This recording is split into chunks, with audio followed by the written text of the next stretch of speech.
From the headquarters of FtS English in Quito, Ecuador, I am Estefanía Bravo, and this is From the South.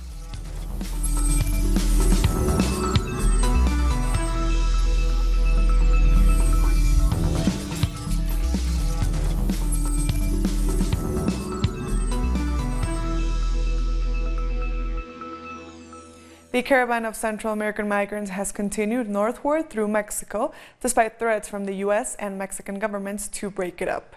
U.S. President Donald Trump has vowed to curtail millions of dollars in American aid to 3 Central American nations and described the caravan as a national emergency. The caravan, made up of thousands of Central Americans fleeing violence and poverty in their homelands, is still more than 1,000 miles from the U.S. border. The only thing I can say to people is that they should be more human, that we should look into our hearts and imagine ourselves in their shoes. Because what they're doing isn't easy. Us Mexicans like to criticize Donald Trump for the way he treats our people in the United States. And now we are acting just like him. We don't have any walls on our border, but sometimes we ourselves are the wall. Our correspondent Pablo Perez is in the Guatemala-Mexico border and brings us this report. We're right in the center square of Tecunumán, Guatemala. This is the border town next to Hidalgo, Chiapas, Mexico, the last step for the Honduran migrant caravan before they go into Mexican territory. The biggest part of the caravan is already in Mexico. They are in Willa and going ahead towards the north, but there are still a lot of Honduran and Salvadorian migrants coming to this town. They have a hope that the gate to Mexico will open. It did last night, but it is not sure that it will again. But the hope for the Salvadorian and Honduran migrants does not end here. They have another border crossing in Talisman, a couple of miles from here, and otherwise they will cross the river Suchiate with provisional rafts or even walking. There are news that there are over 1,500 still on Guatemalan territory, and they are hoping to gather together here until there are a big enough number to convince Mexican authorities to open the gate. More than 4 days here at the border between Guatemala and Mexico. We want them to open the gate even if they let us through little by little. That is what we are asking God. Help from the community has been fundamental to their survival. Travelers can get a meal at their makeshift camp thanks to their generosity. We all been through this, all countries. We have been migrants sometime. My mom was a migrant. People are still trying to make their way across the Suchiate River. The government of Honduras said that a large part of the caravan has already returned. He's going to trick his people. Here we are, the ones who are hungry, who don't have a job. We suffer each day in the country. There aren't any jobs unless you are with the ruling party. Women, many of them with small children, say that traveling in large numbers makes them feel safe during the dangerous journey. We are not going back because what we want is to work. We don't want to go back because there aren't any jobs there. The president of Mexico, Enrique Peña Nieto, warned the migrants that they won't reach their destination illegally. After more than 10 days on the road and now being stranded at the border, hasn't broken their morale. They remain determined. Human rights organizations in Honduras asked the Mexican government to protect migrants.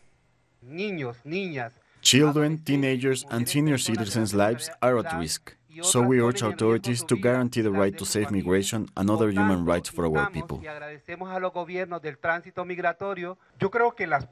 I think Donald Trump's politics have increased migration. He's not stopping migrants.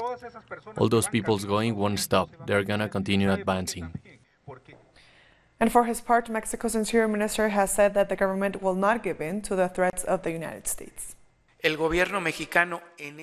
Mexican government at this moment is going to continue with the dialogue. We will not give in to the demands of any government that intends to provoke a hostile reaction from Mexico without foundation, without having exhausted all the possible ways in a dialogue. Finally, giving the recent warnings of U.S. President Donald Trump against the migrants, some of them have even begun to call on the government of Canada to provide them with asylum. These people love Honduras, but they are here because the country has too many problems. They are refugees, and if they go back, they will be imprisoned or even killed. People are already receiving threats if they ever go back, so what we are asking the world, especially Canada, is to give us shelter, because we already know that in the United States, Donald Trump doesn't want us. The situation in Honduras is critical. That is why people are migrating. We ask for support from human rights organizations and for any country to give us political asylum. Severe weather is battering both Mexico and the Eastern Caribbean. As Hurricane Willa prepares to make landfall along Mexico's Pacific coast, residents are bracing themselves for high winds and heavy rains. People in Mazatlan have sealed off their windows and doors with wooden planks. Willa is forecast to be one of the most powerful hurricanes to enter Mexico from the Pacific in recent years. It had reached Category 5 status on Monday, but weakened to a Category 3 by Tuesday morning. However, the winds were still around 125 miles per hour.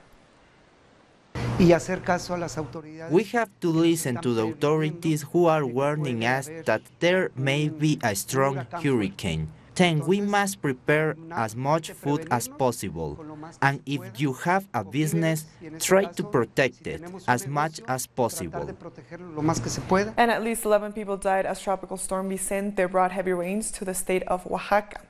Rivers overflowed, leading to severe flooding. Residents were left wading through several feet of water. Vicente is expected to reach the southwestern coast of Mexico on Tuesday. While the storm is expected to weaken, major rainfall, flash floods, and landslides remain at risk.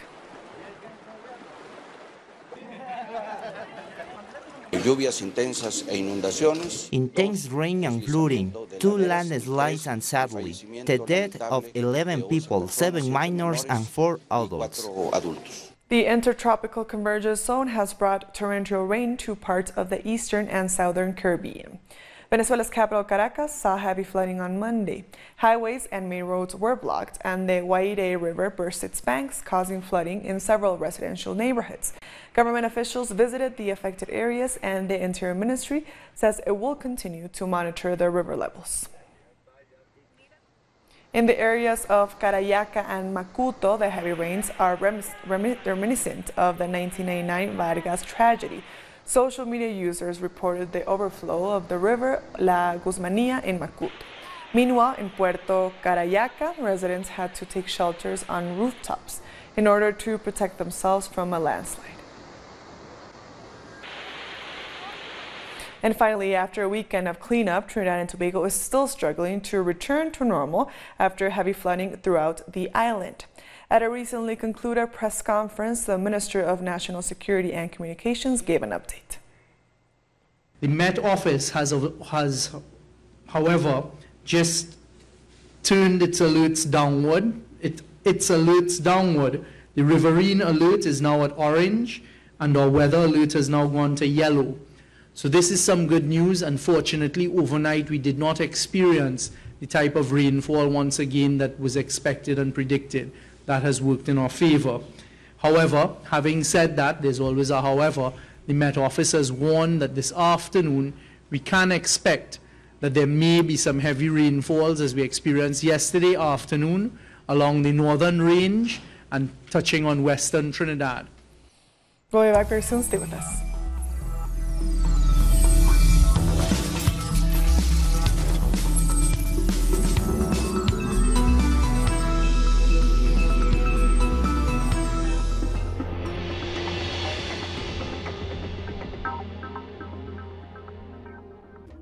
An occasion to enjoy the cultural diversity that defines our South American essence.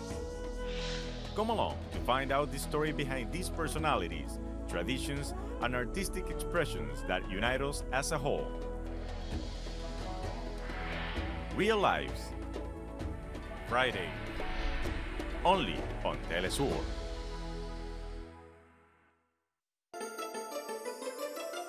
The ruling world order has always subjugated the masses. But who are the actors behind every move? What are their real interests? We analyze every move on Critical Move. Weekdays, only on Telesur.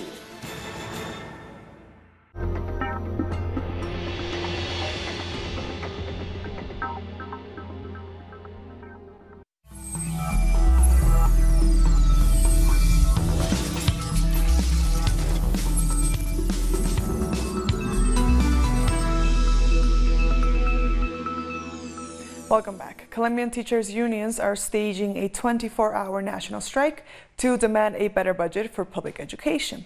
About 290,000 teachers are expected to march in different cities across Colombia. Protesters want the government of Iván Duque to comply with agreements made to increase the budget signed NAC in June 2017. And on the eve of the teachers' strike, yet another social leader has been murdered in Colombia. Indigenous teacher José Domingo Ulque was shot in the chest in the department of Santander. He is the 31st social leader to lose his life since Iván Duque took office last August. Our correspondent in Bogotá, Juan Manuel Jiménez, brings us more on the strike. The nationwide teacher strike has started in Colombia. It will last for 24 hours as teachers demand that the government upholds previous budget agreements made last year. Unions insist that this is the duty of the government, and they say they need to improve the infrastructure of many schools now falling apart. They also demand that policies be put in place to guarantee public education for all, regardless of who's in power. This strike is happening on the heels of the murder of a teacher and indigenous social leader, José Domingo Ulcua, in the department of Santander.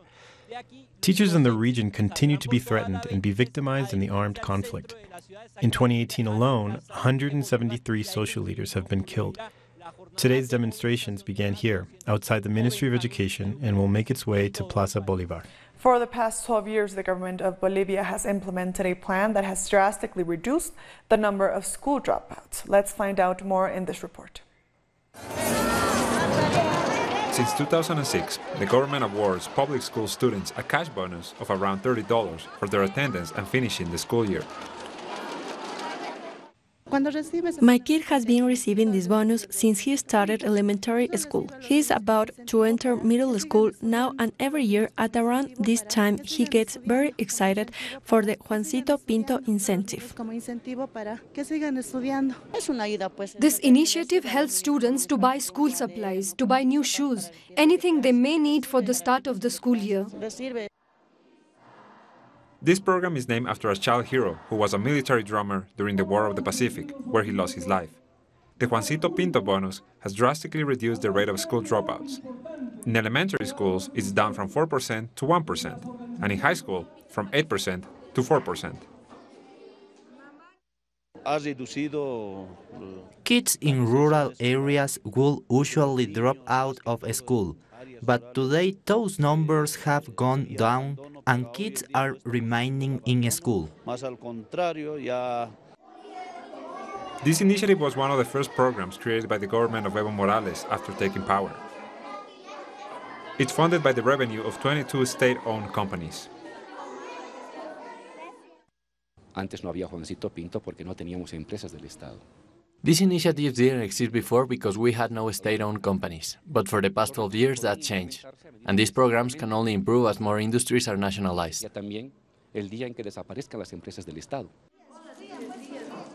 Over 2 million students will receive the Juancito Pinto bonus this year, as the state invests about $64 million in the program.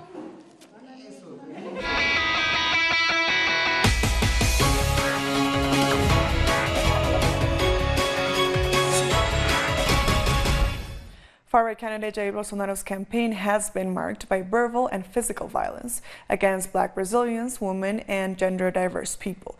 Earlier, we spoke to Lourdes Teodoro to know what his win could mean to these communities. I think he is a threat above all, and very close to the fascist and Nazi ideas against Black people, against people that have gender particularities, Indians. And Bolsonaro has expressed this wide open without no problem at all, as if it was absolutely normal for him to kill anyone that he doesn't want being part of Brazilian society. And the Workers' Party candidate Fernando Haddad has hit back at the far-right campaign. Speaking to supporters in Sao Paulo, Haddad expressed amazement and outrage at remarks made by Jair Bolsonaro on Sunday. The former army captain had warned his opponents that they faced exile or imprisonment if they didn't submit. Yesterday, he made a very serious video which I had never seen someone have the courage to do, in which he threatened his opponent with death, threatened the physical integrity of his opponents, saying they won't have a place in Brazil. It's either jail or exile. He said it in those very words. It's recorded for posterity. Moving on, the first national fair for entrepreneurial women named Ciudad Mujer is taking place in El Salvador. It's making high-quality products available to the people. 75 entrepreneur women are showcasing and marketing garments, shoes, bags, and wallets, as well as handicrafts, food and drinks. Industriousness and the creative potential of El Salvadoran women becomes apparent in the diversity of products. This is to show that these women are capable of being entrepreneurs and are building their own businesses. They are even providing jobs to other women. The first National Entrepreneurial Fair is a showcase for Reina Ferrufino, who makes embroidered clothes along with her mother-in-law. They have a workshop in a small town in the east of the country. Our business increased and we expanded our workshop. We have a team of almost industrial size. We already have industrial machinery, embroidery machines. We give work to 6 women in the community. Besides, this is a family business. My husband, my son, my daughter, even our grandchildren, they all work here. This fair also reaches people who make handicrafts, art and drawings. That is the case of the young artist Mallory Vasquez, who was trained at the Female Enterprise School and Ciudad Mujer. They have given me the opportunity to prepare a business plan and gave me the support I needed to make this artwork, because at first I only did it per order, but they convinced me to have an inventory and exhibit it. That's how this started. Ciudad Mujer has trained over 67,000 women since its creation in 2011. It has also facilitated access to credit for more than 4,900 entrepreneurs at ideal rates, which allow them to empower themselves and gain economic independence. The National Housing Trust has made 44 Jamaicans proud homeowners by handing over the keys to newly built homes at Castlewood in Granville. Prime Minister Andrew Holmes was there to witness their joy. On Twitter, he also pledged to continue building homes and communities to meet people's ambitions. We'll be back very soon. Stay with us.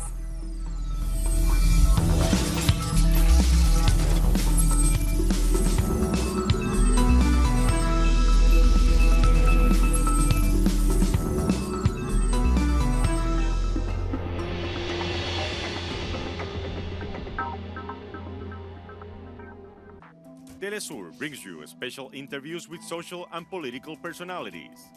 Monday, from Washington. Tuesday, from Mexico.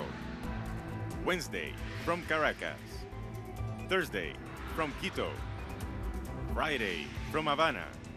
Analysis about our continent's reality. Weekdays, only on Telesur.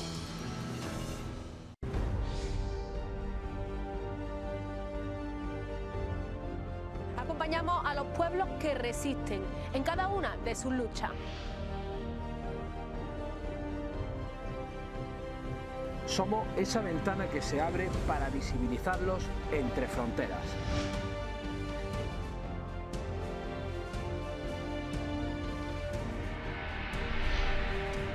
Thursdays, only on Telesur.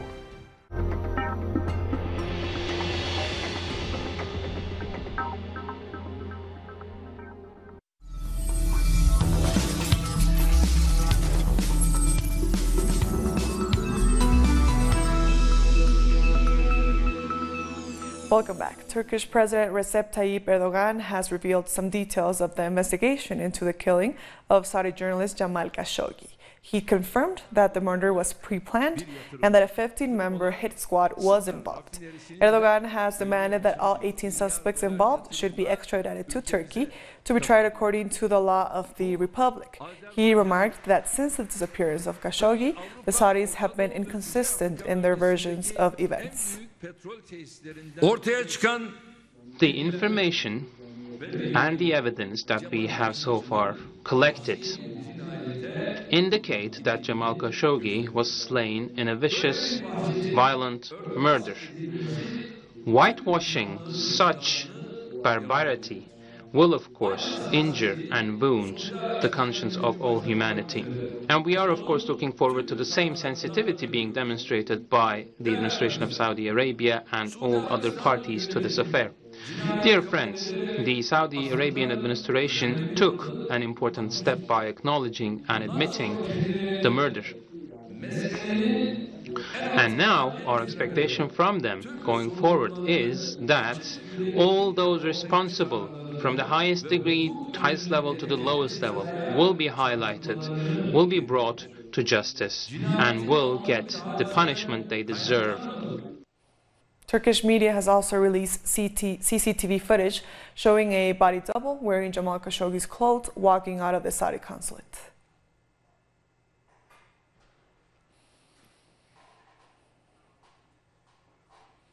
And in Saudi Arabia, the energy minister spoke about the murder and said it was unjustifiable, but didn't specify what steps the government is taking to hold those involved accountable. Nobody in the kingdom can justify it or explain it. And from the leadership on down, we're very upset about what has happened. And of course, the king has made it clear that there will be investigation, justice, and retribution to those responsible. Human Rights Watch has accused Palestinian security forces of systematically abusing and torturing prisoners, acts that could amount to crimes against humanity. The report said Hamas and the Palestine Authority are randomly arresting people and carrying out violent abuse, adding that both sides targeted those allegedly affiliated with rivals. While the PA has strongly rejected the report, Hamas has not responded. Our report found that both the Palestinian Authority in the West Bank and Hamas authorities in Gaza are systematically, arbitrarily detaining critics and torturing those in custody. And now let's take a look at what else is happening around the world. The U.S. Museum of the Bible has announced it won't exhibit 5 fragments of the ancient manuscripts known as the Dead Sea Scrolls after investigations found they were fakes. A German research institution concluded 5 of the museum's 16 Dead Sea Scroll artifacts weren't old enough. The museum was also at the center of controversy last year for being backed by billionaire Steve Green, who supports conservative causes, and for being fined for importing around 5,500 artifacts illegally. Vietnam has elected Communist Party General Secretary Nguyen Phu Trong as its new president after the country's previous leader passed away in late September. The election was mostly formal, as the party had anonymously picked him as the only candidate for the position. At the age of 74, Trong is known for cracking down on corruption, especially among state officials and policymakers of the Communist Party. Under the sacred red flag of the motherland, in front of the National Assembly and the people of Vietnam, I, President of the Socialist Republic of Vietnam, swear the utmost loyalty to the motherland. The people and the Constitution of the Socialist Republic of Vietnam. I will devote my best efforts to fulfill the mission entrusted to me by the party, the government and the people. French authorities have begun the forced evacuation of a makeshift migrant camp of nearly 1,800 people near the port city of Dunkirk. A heavy police force was deployed to clear the camp where migrants, mostly Iraqi Kurdish, gather regularly in the hope of catching a ride to Britain. This is not the first operation of this kind. French police already transferred about 500 people in late September to several migrant centers across the north of France. The Trinbagonian Calypsonian, the Mighty Shadow, real name Winston Bailey, has died. His family confirmed his death at 3:50 a.m. Tuesday morning at the Mount Hope Hospital. The 77-year-old was due to receive an honorary doctorate from the University of the West Indies this week because of his long career as a calypsonian. He was an inventive musician who spoke of his art and his music as more than a calling, it possessed him. The Mighty Shadow won the most popular song for Carnival, known as the Road March, in 1974, with his classic Calypso Bass Man, and again in 2001 with Stranger.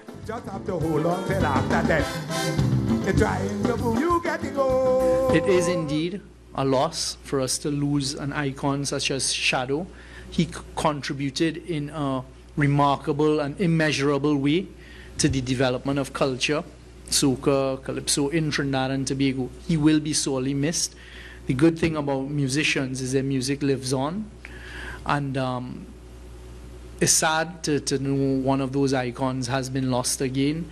I wish his family, friends, colleagues, and all of those associated with him, please accept my sincerest sympathy and condolences on behalf of the government of Trinidad and Tobago. I'm sure on behalf of the people of Trinidad and Tobago. May God bless us. Something wrong. Something wrong. Something wrong. I had a drafting a plan to treat you like a human. So many things you will get. You just have to hold on till after death. You're trying to fool me like they think I'm stupid. He will be very missed. And with that story, we've come to the end of this news brief. These and other stories, as always, find them on our website at telesurtv.net/English. And for our viewers in Africa, remember you can find us on StarSat channel 461 in South Africa and channel 531 in Nigeria. And also join us on social media, on Facebook, on Twitter, and on Instagram. For Telesur English, I am Stefania Bravo. Thank you for watching.